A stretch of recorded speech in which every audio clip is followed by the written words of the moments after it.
It's been a week since Luke left, and the only thing that's really alive in this apartment is the glow from my laptop screen. The air is stale, smelling of old pizza and regret. A graveyard of takeout containers on the coffee table stands testament to my complete inability to function. And on the screen, the folder that killed us. I named it Evidence. God, how pathetic is that? Inside, there are hundreds of subfolders, meticulously organized by date, going back almost a year. Each one is filled with screenshots. Screenshots of his conversations, his DMS with friends, his private jokes with his sister, his life, which I treated like a crime scene I was investigating. He's gone. He packed a bag while I was at work and just vanished from my life. But this folder, this digital ghost of him, it's still here, taking up 1.7 gigabytes on my hard drive and all the space in my head. I know I ruined us. I know I became this obsessive, paranoid monster, but I can't bring myself to delete it. It feels like the only part of him I have left, even if it's the part I poisoned. I just sit here, staring at the icon, wondering if I should open it one last time or if I should just throw the whole damn laptop out the window. Luke was quiet sunshine. That's the only way I can describe him. He wasn't a man of grand declarations or dramatic gestures. His love was in the small things. The way he'd bring me a coffee in the morning without asking, already knowing how I took it. The way he'd put his hand on the small of my back in a crowded room. He was a database developer, a man who found comfort in logic and order, and he hated arguments. He'd physically shrink from a raised voice, not out of fear, but out of a deep, fundamental aversion to conflict. His response to tension was to retreat into himself, to go quiet until the storm passed. For the first year, it was perfect. His quiet nature felt like a calm harbor, but a harbor can feel like a prison when you're terrified of the ocean. My last boyfriend, Daniel, had taught me to be terrified. He hadn't just cheated, he'd conducted an entire secret life through his phone.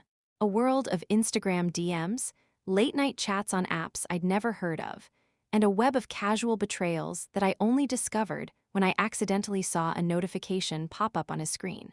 The cold, sick feeling of scrolling through those messages, of seeing the person you love become a stranger in real time, it broke something inside me.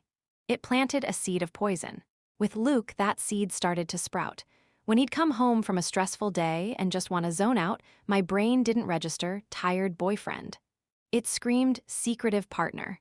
His silence wasn't peace anymore. It was a void I felt compelled to fill with my worst fears. The rational part of me knew he wasn't Daniel. Luke was kind, he was steady. But the traumatized part, the part that was now in the driver's seat, whispered, so was Daniel at first. The first time I checked his phone, my hands were shaking so badly I could barely unlock it. He was in the shower, and the sound of the water was like a countdown timer on a bomb. It felt like a profound violation, an unforgivable act of betrayal, even as I was doing it. I scrolled through his messages, my heart pounding in my ears. I found nothing. Absolutely nothing. Just boring chats with his buddies about video games, a loving text from his mom, and plans to pick up dinner. The relief was so intense it almost made me dizzy. It was a drug. And that was the moment I became an addict. That single hit of reassurance wasn't a cure, it was just the first dose. At first, it was just about seeking that hit of relief. A quick check when he was asleep, a 5-minute scan while he was running to the store. Just enough to quiet the anxious buzzing in my head for a few hours. But the addict's tolerance always builds. Soon, a quick scan wasn't enough. My anxiety demanded a more thorough investigation. It became a dark, secret part of my daily routine. My body learned the rhythm of it. The click of the bathroom door was my starting pistol. The sound of the shower turning on was the ticking clock. My heart would hammer against my ribs, a frantic drumbeat of fear and adrenaline. I'd grab his phone, the cool glass slick under my sweaty thumb, and my fingers would fly across the screen with a grotesque, practiced efficiency. I wasn't just reading anymore. I was documenting. A message from a female college friend named Olivia, someone he hadn't mentioned in years, screenshot. The message was innocent.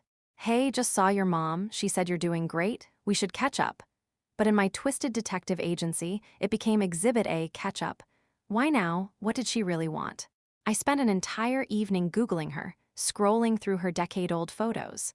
A week later, when Luke casually mentioned, Ran into Olivia's brother today, crazy. I felt a jolt of ice in my veins. Oh, really? I said, my voice tight. He gave me a puzzled look. Yeah, is something wrong? I just shook my head, unable to admit that I'd already conducted a full background check on a woman who was a complete non-threat. I created the evidence folder, not just as a place to dump screenshots, but as a meticulously organized archive. Subfolders for coworkers, female friends, group chats. I even had a vague language folder for texts I couldn't decipher but felt were suspicious. The file names were clinical: Jessica Lunch invite to enthusiastic 4.21 PNG. This wasn't spying, I told myself. It was quality control. It was protecting us.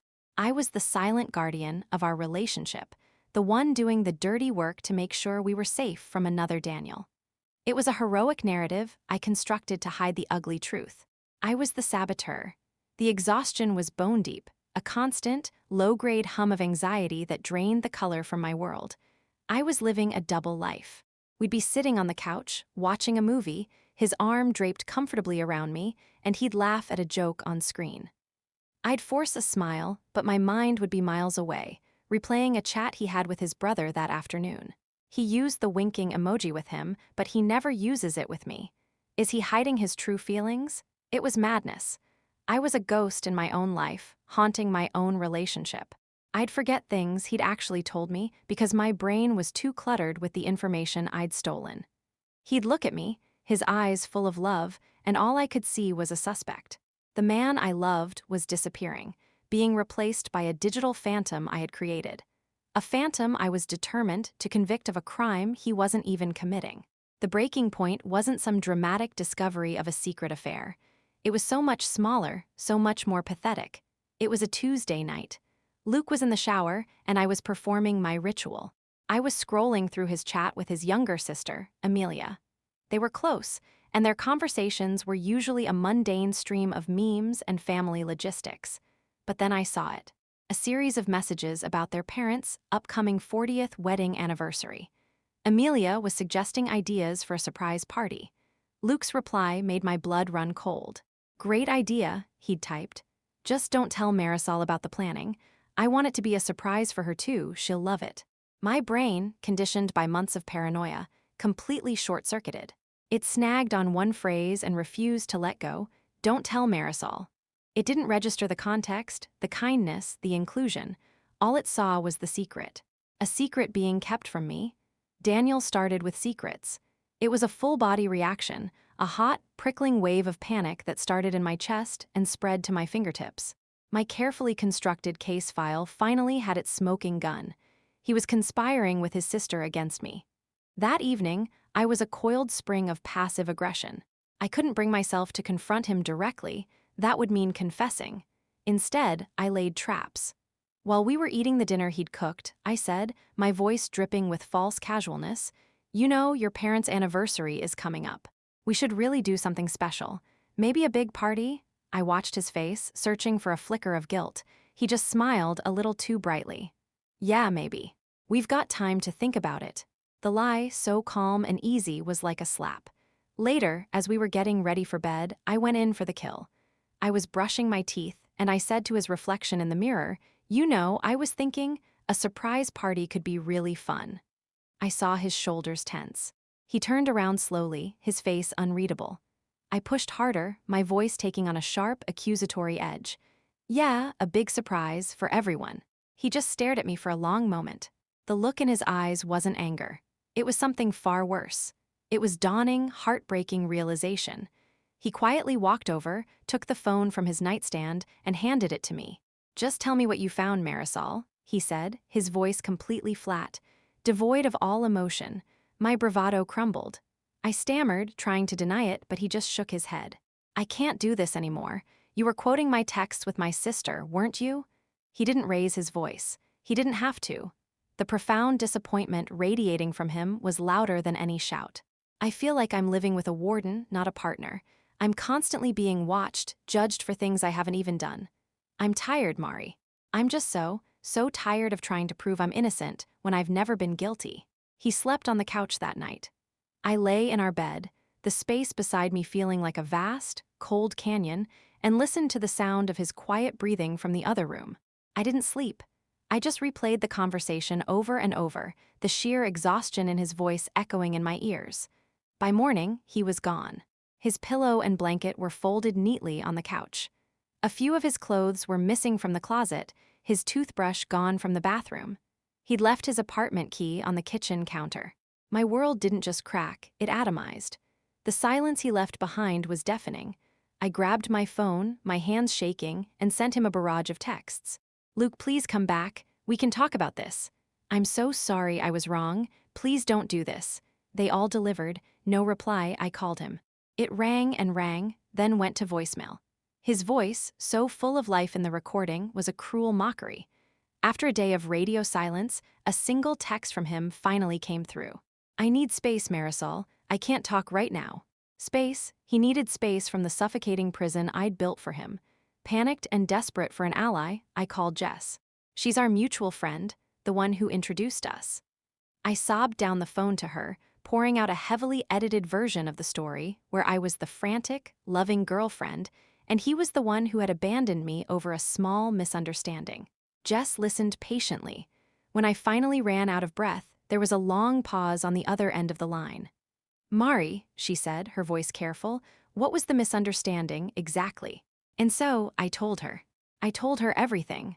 About the folder, the screenshots, the nightly rituals, the constant suspicion.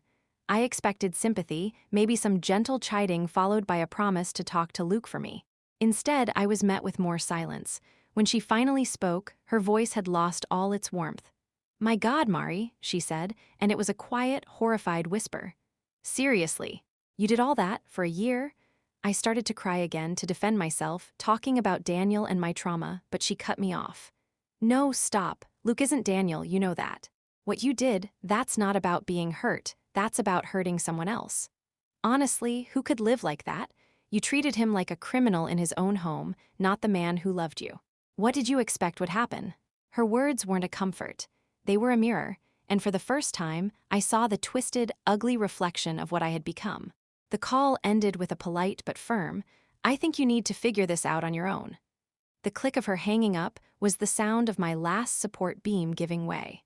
Later that night, numbly clearing out the clutter on my coffee table, I found it. A crumpled piece of paper tucked inside a magazine. It was a receipt from a local jeweler, dated 2 weeks ago. It was a deposit slip for a custom-ordered ring. An emerald-cut sapphire, flanked by 2 small diamonds. The exact ring I'd pointed out in a shop window months ago, a passing fantasy I'd forgotten about almost immediately. He had remembered. He wasn't planning to leave me, he was planning to ask me to marry him. The receipt in my hand was the proof, the only evidence that ever mattered. And I had destroyed it all. And so, here I am, back where I started, alone in the quiet apartment, illuminated by the cold blue light of the laptop screen. The jewelry store receipt is lying next to my keyboard, its crisp edges a stark contrast to the chaotic mess of my life. The coffee next to me has been cold for hours. Dust motes dance in the single beam of light from the screen, the only movement in a life that has come to a dead stop. I pick up the receipt again, the flimsy thermal paper already soft and worn from my constant handling. I can picture him there in that brightly lit store, feeling awkward but determined. I can see the future he was planning, a future that receipt was the key to unlocking. A small wedding, maybe. A dog, arguments about what to watch on TV, a normal, beautiful life, a life I have torched to the ground. The wave of self-loathing is a physical thing. It starts in my gut and claws its way up my throat. I did this. Me, my fear, my past, my absolute refusal to heal. I took a good, kind man, a man who remembered a throwaway comment about a ring from months ago, and I slowly, methodically, suffocated him with my suspicion until he had no choice but to run for air. The urge to fix it, to undo it, is so powerful it makes my hands ache. I should delete the folder. I know I should. It's a cancerous tumor on my hard drive. I should drag the icon to the trash, empty it, and wipe every last trace of my toxic investigation from existence. It would be the first step towards sanity, towards maybe, one day, forgiving myself. My hand moves to the trackpad. My finger hovers over the folder. Delete it, you coward. Let him go. Let yourself go. But then another voice, a venomous, familiar whisper, slithers into my mind, coiling around my resolve. But what if he hadn't been buying a ring? What about all the other times? He still hid things. He still avoided conversations. His silence was a wall, and you were just trying to find a door. He wouldn't give you the key, so you had to pick the lock. He left you no choice. He trained you to be this way. The blame shifts just for a second, and it's a relief. A disgusting, temporary relief that feels like a sip of water in the desert. It's his fault too. He made me this way. The moment passes. The rational part of my brain knows it's a lie. The self-loathing returns, stronger this time for my pathetic attempt to escape it. It's a vicious, exhausting cycle, a mental tug-of-war I can't seem to win. My gaze drifts from the receipt back to the screen. I can't delete the folder. Not yet. Deleting it feels like admitting that the last year of my life was a complete delusion. That all the anxiety, the sleepless nights, the frantic heartbeat during my investigations, that it was all for nothing. This folder, this monument to my sickness, is the only proof I have that I felt something was wrong. It's easier to be the detective who got the suspect wrong than to be the crazy woman who built a prison for no reason at all. With a trembling hand, I double-click. The folder opens. The familiar, neat rows of subfolders greet me like old friends, a testament to my organized madness. My cursor moves, almost of its own accord, to the last one I created, the one from that Tuesday night. The screenshots of his conversation with Amelia pop up on the screen. I start to read them again, from the beginning, my eyes scanning the mundane words as if they hold some secret code I missed before. My own personal, self-inflicted hell. Searching for clues, looking for answers, looking for a single sentence that will finally prove I wasn't the only one to blame. I know I'll never find it. But I also know I'll never stop looking.